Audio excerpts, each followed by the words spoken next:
हे बघा आपल्या शेंगोळ्या अशा सगळं वेगवेगळ्या प्रकारच्या मी तयार केलेल्या आहेत. हे बघा आपली शेंगोळी छान शिजली आहे. आता आज आपण शेंगोळी बनवणार आहोत. ज्वारीचं पीठ, गव्हाचं पीठ आणि थोडंसं चण्याचं पीठ. तर त्याच्यासाठी लागणारे साहित्य: हिरव्या मिरच्या, कोथिंबीर, लसूण, जिरं आणि अद्रक. आज आपण शेंगोळीसाठी लागणारे पीठ घेऊया. 1 वाटी ज्वारीचं पीठ, अर्धी वाटी गव्हाचं पीठ, 2 टेबलस्पून आपण घेतले चण्याचं पीठ. मध्ये आपण मीठ टाकून घेऊ, चवीनुसार मीठ टाकायचं, थोडीशी हळद, तेल टाकून घेऊया आपण. त्याच्यामध्ये आपण वाटण टाकून घेऊया. अर्ध टाकायचं, अर्ध फोडणीला ठेवायचं.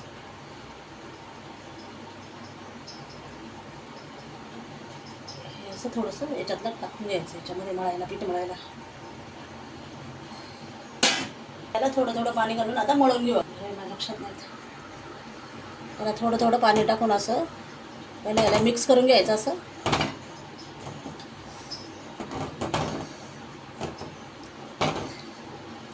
थोडंसं पाणी टाकून असं मळून घ्यायचं याला.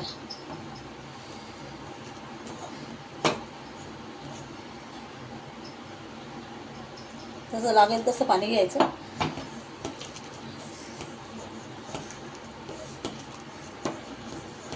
हे बघा आपलं चांगलं पीठ मळून झालं. आता हे शेंगोळीसाठी असं असं मळायचं. जास्त पातळ नाही, जास्त घट्ट नाही, मीडियम असं छान पीठ मळायचं.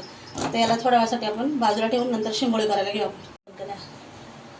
आता आपण कढई ठेवली आहे तापायला, त्याच्यामध्ये तेल टाकून घेतले. आपल्याला शेंगोळीला फोडणी करायची. आता पाणी उकळायचं याच्यामध्ये फोडणीचं.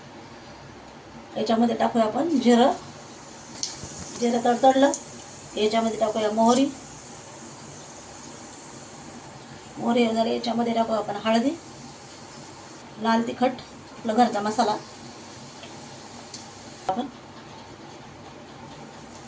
आपण जे वाटलेलं वाटण आहे ना, आता ते टाकून घेऊया.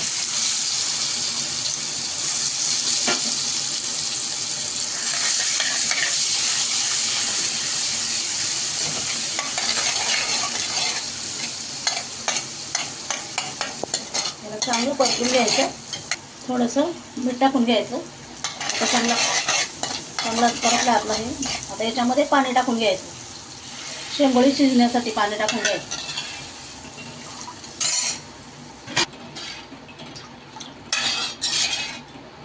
हे आपलं शेंगोळीला शिजल्यानंतर उकळी आल्यानंतर याच्यामध्ये शेंगोळी टाकायची. आता आपण शेंगोळी करून घेणार आहे. त्याच्यासाठी असा छोटासा गोळा घ्यायचा.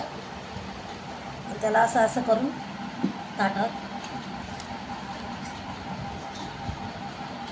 बनवून घ्यायचं. छोटा गोळा घेऊन आणि मग त्याला असं फोल्ड करायचं, असं चिटकवायचं, असं असं करायचं. आता दुसऱ्या पद्धतीने दाखवते करून मी.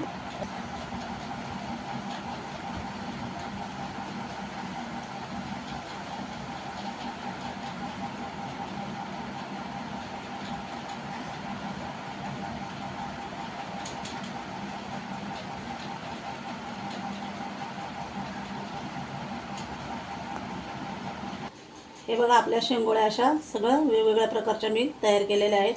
आता याला आपण रश्श्यामध्ये टाकून घेऊया.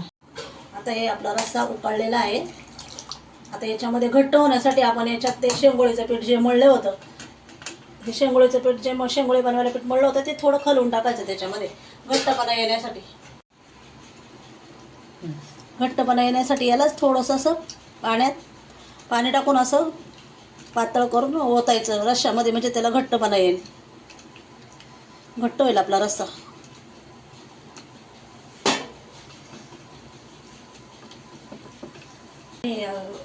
पीठ हे हे केलेलं आहे ना, ते पातळ, ते आपण रश्श्यामध्ये ओतून घेऊया. मी आपल्या रश्श्याला घट्टपणा येईल. हे बघा थोडंसं आपला घट्ट झाला. आता रस्सा असं पीठ खालून टाकायचं. शेंगोळ्याला जे मळतो ना ते पीठ थोडंसं ठेवायचं आणि तेच असं पातळ करून याच्यामध्ये ओतायचं. आता आपण याच्यामध्ये शेंगोळ्या टाकून घेऊया. आता एक एक करून साईडने टाकून घ्यायच्या अशा सगळ्या. एका जागेवरच नाही सोडायच्या, असं अलग अलग याच्यावर सोडायच्या.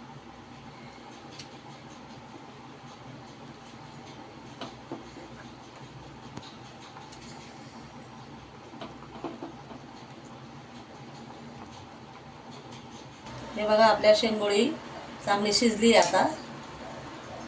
हे बघा छान शिजली आपली शेंगोळी आता. हे बघा आपली शेंगोळी छान शिजली आहे आता. अशी शेंगोळी तुम्ही पण करून बघा. ही शेंगोळीची रेसिपी आवडली असल्यास लाईक शेअर सबस्क्राईब करायला विसरू नका.